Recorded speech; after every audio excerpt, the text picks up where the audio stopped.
on this podcast, I am so thankful that Christy Chirinos, senior editor, Miami Hurricanes athletics website, former Miami Hurricanes beat writer for the Sun-Sentinel, is joining us for this episode. Christy, we had the off-recording conversation before we got started here of the differences between being on the beat to now on the beat. Literally, you're on the Miami Hurricanes team. And I just want to start with how you're doing and how are things? How is South Florida? I miss South Florida. How is South Florida? Oh, South Florida misses you too.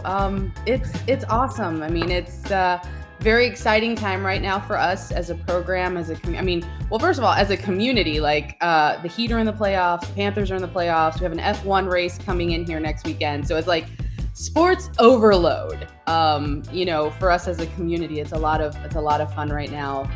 And then, at UM, just wrapped up spring practice a couple weeks ago. A new era of Miami football is kind of taking shape, as I'm sure you're paying attention with the return of Coach Cristobal. And, it's just really, really exciting to see all of these amazing things happening at our university and our community. So it's fun to get to document it a little bit and to enjoy it a little bit, obviously, of course. Yeah, I can't remember a time where South Florida sports had this much hype surrounding it for all of the teams, professional and collegiately. Like, don't sleep on what FAU and FIU are doing and how they're able to consistently do pretty well. I mean, Miami is always going to dominate the Hurricanes college-wise, and then the Heat, they're getting ready to face the 76ers. You mentioned the F1 race, which I've become a diehard F1 fan in the span of a year. Don't ask me if I know former champions. All I know is I support Haas, and the Steiner ship has set sail. But is this just kind of the peak of what South Florida sports can be just for this section of the interview? Oh my gosh, yes. And you think about just how long, the Heat notwithstanding, obviously the Heat had their incredible run with the Big Three and, that series of back-to-back championships and 4 appearances in the finals. So we had that not that long ago, but, the Dolphins have struggled to put a consistent product on the field. The Marlins are the Marlins, and even they're playing well right now. So it's like they're part of the excitement as well. And, obviously it's been a minute since Miami won a national championship. This town has been thirsty for this kind of excitement. And, now we're getting it like boom, like all at the same time. So I've seen people going on, saying on Twitter, like Miami is not going to know how to handle itself over the next week. We're just going to go bonkers and go crazy. And you know what? That's fine. Let's have some fun. Like it's time to have some fun down here in our sports scene. And we go big or go home. That's how Miami rolls. The way I've described it to people here in Virginia of, man, you must be excited. I said, it's like taking 3 shots of Cafecito in the same morning and just rolling the dice to see how it goes. You know as much as I do the effect Cafecito can have on your adrenaline and your well-being to get going in the day. Oh yeah. It's natural Cafecito adrenaline. And I think like one of my favorite stories coming out of spring practice was like talking to some of our assistant coaches, and Mario Cristobal's out there after practice handing out Cuban coffee as coaches walk off the field. That's the level of energy and excitement there is in our building and in our facility right now. So I loved that story when I heard it. I haven't seen it yet. I've just heard that he's out there handing out Cafecito to coaches after practice as they're getting ready to transition into watching the film and all of that. So lots of energy, man. So much energy. Christy Chirinos, senior editor of Miami Hurricanes athletics website. So we met when I was in college from 2010 to 2014. You were working at the Sun-Sentinel at the time. Michelle Kaufman, columnist for the Miami Herald, had her famous class, still does to this day, of getting everybody into journalism and writing. And that's where I want to take the conversation now, is because when you were talking to our class and all the other students back then, you were giving us tips on what we should be doing to try and be a better writer. When you were young, you didn't start out in Miami. You actually had to go through the tough road and go to the small city outside of your comfort zone. Can you take me back to that day and what you were expecting when you were a bright-eyed, bushy-tailed reporter, journalist, going to try and write sports in a small market? Well, I'm going to correct you there. I was actually very lucky to start in Miami but not on the Oh. Miami beat. Yes. Okay. And not at the Herald. I went to the Sun-Sentinel, which is in Fort Lauderdale. And though it's a major daily newspaper, it is not the paper of record that people think of in South Florida. When people think of South Florida, they do think of the Miami Herald. Though I will give my former employer a shout out. They have won 2 Pulitzers in the last 15 years. So put some respect on the Sentinel's name. Kudos. Yes. So I actually started at the Sun-Sentinel when I was a student at Miami. I did 2 internships for them, and I worked part-time on their high school sports desk. So I would take my classes at Miami and Coral Gables, drive all the way up to downtown Fort Lauderdale in the afternoon, and work until 11 midnight, taking calls from high school coaches who were calling in the results of games that were being played. I wasn't writing. I was literally like a little stat monkey, just taking numbers on the phone and putting it into our system. But I managed to turn that into, like I said, 2 internships. Freelanced for a year for them out of college, which meant, no health insurance, no benefits, just, paid by the story, paid by how many hours I was in the office. The true grind. Yes, that was not fun, and I'm very grateful and very fortunate that I had my family to help me out with that, because if I'd had to, be paying rent on my own and trying to do that in a market like Miami, it would have been difficult. So did that for a year. When they finally offered me an opportunity to join the staff full time, it was not as a writer. It was as a producer for the website, basically taking all the stories our reporters were writing, putting them on the website with photos, headlines, all the things that go with it. So I actually didn't start writing until 2 years after graduation, like regularly writing. I mean, I was obviously freelancing, but did not get a staff writer job until 2 years out of high school or 2 years out of college. And it was covering high schools, which in South Florida is great. I mean, don't get me wrong. Like I covered athletes like Patrick Peterson and Brandon Knight and John Beeson was someone I covered when he was in high school. I mean, these, and the Sun-Sentinel, to their credit, always treated it like a pro beat. If I got beat on a story, I had to answer to my editors the same way the Dolphins writer had to answer to his editors.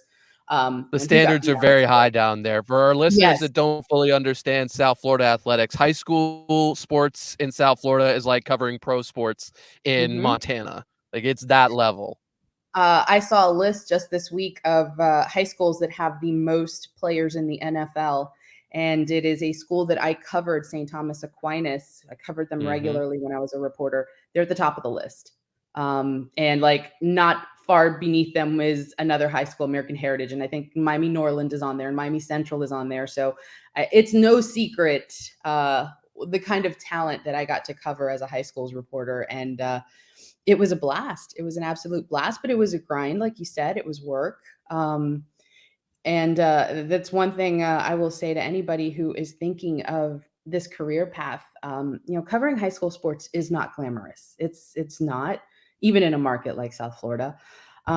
You have to do a lot of the legwork on your own. There's no PR department to give you story ideas or give you stats. I mean, if you're at a high school football game, you're keeping your own stats as you go along. You're lining up your own interviews at the game. There's no SID or no PR person to say, yeah, there's a press conference with so-and-so in 15 minutes. You're doing all of it. And I still believe that is what gave me the tools and the skill set to do what I ended up doing later in my career. And even now, I was laughing at our spring game.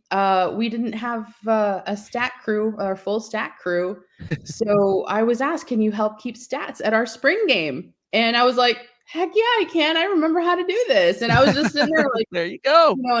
It stuck with me. I haven't kept stats at a football game in an eternity, but it was like riding a bike. So there are so many skills you learn when you're doing that. And I would imagine it's the same in a small market. You're not going to have all of the access to a professional PR department or a professional communications department that an NFL team has, an NBA team has, or a major college program like Miami has. So,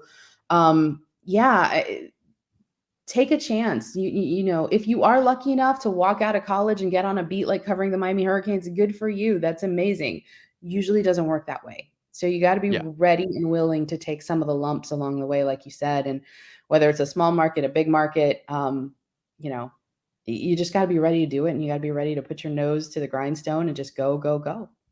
Yeah, that's the series of notes I give a lot of people that talk to me about what should I be doing, especially college students. How do I get that opportunity? What should I be focusing on? Is you're not going to get that best job right out of college. Like I'd say Mhm. if you put a percentage on it, maybe 5% of people that are coming out of college or high school are going to get that dream job of going to a network or Right. going to something like the Miami Herald or the Washington Post. Like it's very rare. You have to do the legwork. The comparison I would Mhm. make is Dustin Johnson on the PGA Tour. He did the Corn Ferry Tour, the Web.com Tour. It took him 6 years to finally get on the PGA Tour Yeah. and 8 years to finally win a major championship. You got to grind to get to the big place. Yeah. The same thing when you talk to minor leaguers, like, they're riding around on buses and eating God knows what, but when they get to the show, it's the greatest thing in the world because you put in the work. Absolutely is. Yes. And the Christy Chirinos, senior editor, Miami Hurricanes athletics website, there is a transition happening in journalism. We are watching it where everybody has to do a little bit of something. In Mhm. TV, for us, that means knowing how to produce, to be able to edit your own stuff, to be able to write your own web copy, just everything in the kitchen sink. For writing, you mentioned a little bit keeping your own stats. Now you have to shoot your own interviews. You have Mhm. to also be writing not just stories, but doing 5 different versions of that story. Yeah. What have you noticed in this transition that has changed from when you started to where we are right now? And that can even include when you were with the Sun-Sentinel to where you are now with the Miami Hurricanes. Well, it's so funny I actually had this discussion with my husband this morning because we were talking about this conversation that was going to be coming up, and I'm meeting for lunch next week with I don't know if you remember Victoria Hernandez. Was she I around that do. came? Yes. Yes. Okay. So Yes. she and I have still kept in touch, and she's coming in town for the F1 race. And so I was telling my husband, I was like, I get to talk to my friends that I've kind of like helped see them grow up in the industry, and I'm so excited. But I said to him, one of the things that blows me away when I talk to someone like you or Victoria or Josh White in our office now is how incredibly well prepared you guys are. And how your journalism school, and all three of you, I will acknowledge, are Miami graduates, much like I am. So you guys are all learning to do multiple things. When I was in school, I learned how to write and edit, and I took like 2 graphic design classes. That was it. You know, there wasn't a focus on taking photos. Josh can take incredible photos now and write the story that goes with it. Victoria is like basically launched her own website and her own projects, and she's doing that. You're doing this. Like it's amazing to me how much more prepared students are today coming out of J school than they were in the dark ages when I came out of J school, where all I knew how to Right. write, all I knew how to do was write. But you learn on the fly, you know. I will say I am one of the few people. I launched my Twitter account because of my job, so I never have to worry about what I may have tweeted Mhm. when I was 14 or 15. Like I was mid career when I will say I do have that on you guys. I may not be Yes. as well rounded as all of you, but every single one of my tweets is work related or like definitely like put through a professional lens. Like, and that's something one day I'm gonna have to teach my kid about. He's gonna have a social Mhm. media, he can have social media his entire life, and I have to teach him those lessons. Like, hey, make sure you're responsible because one day a future employer might scroll back and what if they find something you said when you were 15? It's not fair, but it happens. Does. Um, but to kind of get back to what you were saying, yeah, I saw the industry change from I would file my story for the paper and be done. Then it became, no, you're going to launch a blog covering high school sports in addition to your coverage for the paper. Then it became, you're going to add social media to this dynamic. And then it became, we need you to start shooting interviews and editing them and posting them with your stories. So not nearly everything you guys have had to learn and master, but I saw the industry go from you filed your story and you were done for the day to you're on call 24/7 and you're responsible for this, and this. Oh, So that's been interesting, like I remember yeah. the time where I would cover a game, I'd send my story in, I go home and I was done for the day. That no longer exists. And It I think really that doesn't. no, it does not. So um Yeah, I kind of lost my train of thought in what we were talking about, but yeah, there you are asked to do so much more now than you were 10, 15 years ago. And it's important to acknowledge that. It's important to be prepared for that. Um, and I've often said that that's one of the things, the biggest piece of advice I would give someone going into this is make sure you love it because it is going to be a significant part of your life. It is not, you don't turn off being a reporter. Hmm. You don't, I joked around when I was doing that my favorite vacation in the world was going on a cruise because for a week I had to turn this off.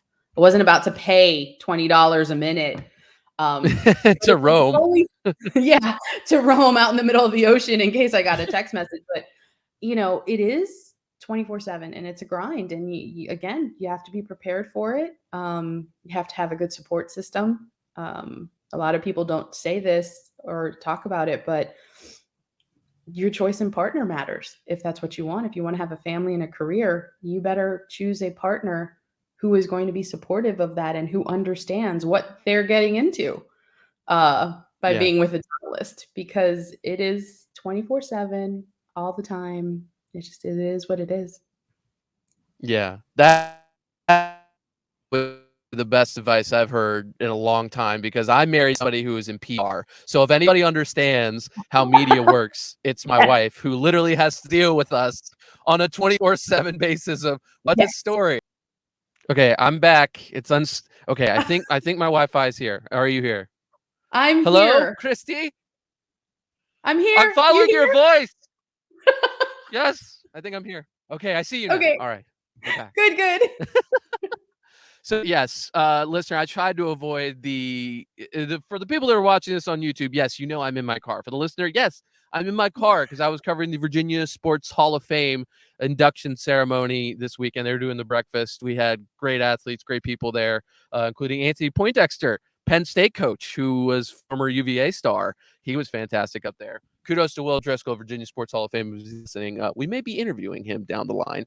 But getting back to the question that I think was interrupted by this terrible Wi-Fi connection at the Westin at the Virginia Beach Town Center is the people who were trained in traditional writing for Mhm. copy, and then the people like me who had to adopt writing for web and TV.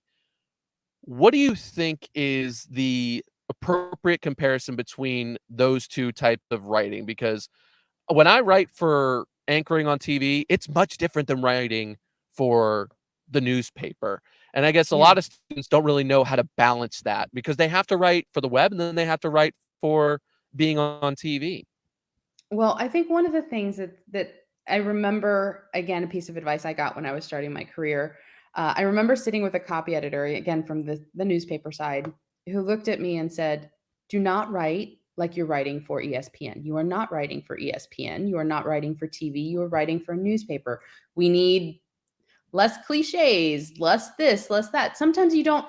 I do think on a visual medium like television or webcasts or things like that, you probably do need to be a little bit more catchy and a little bit more exciting. Whereas for a newspaper, you do have to have a more serious tone sometimes. That's not to say you can't have fun with pieces, and every one of us have. And good writing is good writing. I firmly believe that. I do not care where you are writing. Good writing is good writing. But it is a difference in tone, and you have to kind of adjust for it.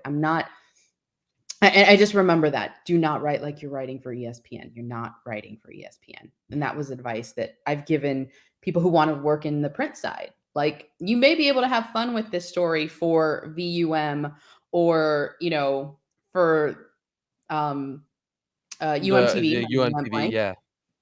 You might have fun and be able to put different packages together, and there's a little bit more cliche usage sometimes, I would say, in that writing than you're going to get away with in a newspaper. So I think those things matter, but also I just think in the end, good writing is good writing, and you just have Yes. to kind of find that balance. I do think it's something that you grow the more you do it. I read the stuff I wrote now as an intern or my first few years, and I'm just like, oh my gosh, like what possessed them to let this 22-year-old in the door? This is horrible. I look back on I'm the that. same way with my reel, like, back in college. I watched my Yeah. Blake James interview and go, "That was terribly lit. My jacket was horrible, and I picked a room that was bringing sunlight through the windows." It's like, what was Yeah. I thinking? How did Yeah. that make air? But that's part of the process. It's growth. It's seeing your mistakes in that reel of the bad lighting and not ideal what you wanted versus, I look at this and I'm like, oh yeah, there's a little bit of cliche that crept in there and I'm relying on, too much of a crutch here or there. But again, it's the more you do it, the better you get. It's all about reps, Mhm. right? We talk about our athletes Yes. that we interview are always like, I got more reps. I need mental reps. It is all about reps. The more you do it, the better you're going to be. Like I, to this point in my career, when I get back from vacation, that first story is a mess because for a week, or 2 weeks, I have not exercised the muscle up here, you know? Mhm. Um, so getting back into it, even still at this point in my career, that first story, I'm always like, maybe not my best, but then you write again and you write again and you write again. And I another thing I used to say a lot when I was in newspapers was the best thing about a bad day is that you get to write again the next day. If you don't like your That story Monday, you're probably going to write again Tuesday and you'll be fine. You're going to probably and write that's again another Wednesday and you'll be fine. Yeah, and that's another thing too is that don't be afraid to write. It's I am not as good of a writer as a lot of people out there, including you and many other people that have mentored me and that I'm writing with. But the more you do it, the better Mhm. you get at writing. And Yes. I will plant my flag on this, and this will make you proud. It will make Ms. Kaufman proud. Writing is the most important thing you can be doing in any journalism medium. Mhm. It is how communication began. Be good Yeah. at writing. That would be my advice in this episode of Chip and Friends with Christy Chirinos, senior editor of Miami Hurricanes Athletics website. So yes, you moved from being a newspaper Mhm. writing to now being a writer for an athletic team, a college program. What has been the difference there? I mean, the deadlines are probably better, maybe, Oh, I'm guessing. yes. Yes, very The much. deadlines Very, are very better. much. And the Um, subject matter is, I wouldn't call it I don't think it's puff pieces. I don't think covering the team is exactly puff pieces. However, you are getting to do more feature-oriented stories. mm. Is that really the difference? How would you describe the difference between the daily beat of the newspaper to now just finding stories to write for the website to feature and enhance these athletes, these coaches, these programs? Well, one of the things that I've noticed since making the switch is I've tried to look at other team websites, see how they do things, and every team approaches how they cover their program differently. Some do have more of a news based type of operation where they'll cover practice the same way a reporter will, and they'll be like, okay, here's our injury report for the day. Here's this, here's that. Um, and then some just kind of focus on like what I'm doing, which is a lot more storytelling and shining a light on the amazing things our student athletes, coaches, and people in our department are doing. Sometimes there's a little bit of both. I have been doing analysis pieces after games where I kind of try to break down a little bit of what we saw from our team, especially mostly during football season. But um, every department, every team is different in how they approach things. I know for us, the focus that we wanted it to be storytelling. We wanted, we launched a new site. Interestingly enough, the summer of 2020. It's interesting time to launch anything, but we transitioned to a new site. That if you'll note it, I mean, if you go on miamihurricanes.com, you will see it is designed for great pictures and, the great multimedia presence. And part of what we wanted to do is just make it look like a magazine with, good long features on our student athletes and our coaches. And that was part of the reason they wanted an in-house writer. And I was fortunate enough to make that transition. Yes, the deadlines are much better. I do not have to file a story at the gun and pray that there's no typos in it. And I pray usually that have there's time. no overtime. Right, right. No, and if there is overtime, it's fine. Like as long as it's fine. I get to kind of watch the games a little differently. I am looking for a storyline. I am looking for something different. And it's interesting because some newspapers have gotten away from storytelling, just the nature of the beast.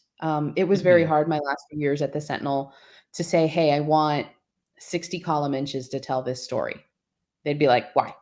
We need, again, we're moving in the 24/7. We need boom, boom, boom, boom, boom. We need as much content as you can, And as that quick as you word count goes down. Yeah. It Yes. goes from like 600 to 500, now 450. Yes. And you're like, how the heck am I supposed to tell that story in 450 words? Right. I remember like my standard gamers were supposed to be between 650 and 700 words. For Miami, Florida State or Miami, Notre Dame in How 2017, in the hell are you 600 supposed to words? explain that story in that amount of words? It's like, Right. what? Plus quotes. Right. So, storytelling and feature writing was always my favorite part. I like to joke around. Nobody goes into journalism to go to practice and see who's not practicing. It is part of the job. We have to tell you who's hurt. We have to tell you who's doing this. But I like to tell stories. And my favorite stories when I was on the beat were the features that I got to do. Um, and again, it's no knock on journalism. It's no knock on, it's just the way the industry has changed. There's less of that and more, let's go quick hits information, not necessarily always the time to do that project, especially when you're the only person on the beat like I was. I mean, I was always insanely jealous of Michelle and Susan and Barry and David Wilson because the four of them covered Yeah. Miami athletics and they could divvy Yep. it up. And I would be sitting here like juggling, like, oh, I've got to run from football practice to basketball practice. And, it made it And hard your to, editor is hoping that you can compete with that 4-person yes, team. yes, yes. So I got away from doing a lot of the feature writing that I loved. And when Miami posted the job and I saw it, I was like, this sounds really interesting. And again, full disclosure, Miami is my alma mater. So I was like, I started going through the interview process for the job and I was like, this is amazing. It's the stories I want to tell at a place that I love, that I grew up cheering for as a little girl, that became my school, that became my alma mater, that trained me to have this amazing job I currently have. Like, I remember going through the interview process and I was like, this is the most win-win situation in the history of jobs. If I get this job at Miami, it's going to be awesome. If I don't get this job at Miami, I still have a job covering Miami that I love. So, I mean, I remember like when I started talking to my family about going through the process, I was like, I can't lose here. Like I can't lose here. And then yeah, so now it is, we do like to say we have the keys to the building. I do have a little bit more access to our student athletes and our coaches than I did as a reporter. I certainly see things I did not see when I was a reporter. Have phone numbers I did not have when I was a reporter. Um, but The golden it currency. yes, yes. But it's also I've built a connection with our student athletes in a way I couldn't do when I was a reporter. When you're a reporter, you're usually sitting there. There's an SID not too far away listening to your interview, or at least Shout keeping out an ear Cameron on it. Gorby. Shout out Cam and Alex and Josh now for baseball, but there's always a little bit of that. And not to take I mean, when I had sit downs with people at Miami, I had sit downs with people at Miami. They were great, but you are always treated like you're the media. And so some athletes are just not going to open up the way they do Right. when they realize, okay, she's on our side. And so Yes. that has allowed me to, I feel, get to tell some stories I would not have been able to tell otherwise. I'll use the example of De'Aaron King, who, fingers crossed, will get a call today as we move into day 3 of the NFL draft, because that kid is amazing and what he's gone through is something. So he transfers to Miami January of 2020. Every expectation is, he's coming in as a grad transfer. He's got all this experience. He's going to lead our offense, which he did. Obviously, in 2020, if you saw him play, he was phenomenal up until he got hurt in our bowl game. But he lost his dad 8 weeks into his time at Miami. And who got to sit down with him at first and tell that story? Right here. Because I had a relationship already. I'd met him when he came in. We did a story when he arrived, and you realize, okay, she's going to tell this story in a way that's going to make me look good because she works for the school, she works for the program, and it's he just opened up in a way that I was so shocked and honored, honestly, truthfully honored, because, when someone opens up about something like that, Yeah. um, you have to be, you know, that trust is everything, and it meant so much. But I'm not naive to say that trust didn't come because he knows where I worked, and he knows that that story is not going to be there's not going to be any gotcha questions. And I hate that term because journalists have to ask hard questions. Yep. Um, but it, you know, it's not my job to ask hard questions anymore. It's my job Yeah. to, You get make to them. do what you love, which is just ask those questions that reveal more about the person, not, Yes. like you said, gotcha Yeah. journalism, which I'm with you. Thankfully, I haven't had to do that yet here at WTKR, but I know it's coming. I know that day is gonna Right. come, and you gotta walk And that that's tightrope. and that's part of the job. Journalists do Right. have to ask hard questions, and you have to It's a be okay with balancing that. act constantly. Yes, it is. It is. And there's a way to do it well, and there's a way to do it respectfully, and we know that. And there's ways people in the industry don't do it well. And that's Mhm. what makes all journalists, unfortunately, sometimes look bad when they do that kind of scenario. But at Miami, that's not what I'm doing. They do know that, okay, she works for our program. She has got the best interest of the program at heart. She's got the best interest of the student athlete at heart. And that does lend to a little bit of freedom that maybe, they do lower their guard a little bit. And that just tends to make for better stories and better interviews and better conversations. Well, that story on Derek King, I believe, is on the website right now. So if you've listened to the very end of this episode, you can go find that on MiamiHurricanes.com. Christy Chirinos, senior editor for the MiamiHurricanes.com athletics website. Uh, any final tips, thoughts before we send it off into the weekend? So the other thing I like to say that's unorthodox in doing this is, honestly, be a good person when you do this. If you have ethics, if you treat people with respect, um, it goes a long way. And don't go barging in because you have a press pass or you have a credential or you have this. And, you know, you do, it's cliched. You do catch more. What is it? What's the saying? You catch more flies with honey than vinegar. It is true. Treat the people you work with respect. Treat the people you cover with respect. I think we all saw that a little bit when Dwayne Haskins passed away a couple weeks ago, and people were Mhm. talking about his performance on the field or how he couldn't latch onto a team or whatever it may have been. A 24-year-old just passed away. That's a tragedy Mhm. in and of itself, a whole tragedy for his family. Why are we talking about the And fact that even he couldn't more get tragic that arrested? he was just trying to go get gas because his Right, car broke down. right. And I think you saw then just the athletes you cover, the people you cover are people too. They may be people in a position of power. They may be people who are making billions of dollars, moving an offense down the field or shooting three-pointers in the NBA playoffs, but they are people too.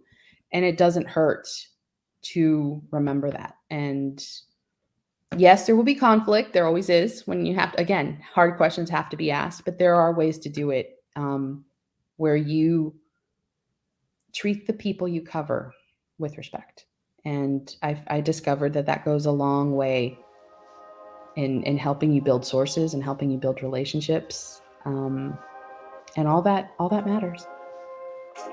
A poignant finish to Chip and Friends episode with Christy Chirinos, senior editor of MiamiHurricanes.com athletics website. Christy, thank you so much for your time. And for you, the listener, who has made it to the very end of this episode, cheers. Next round is on me.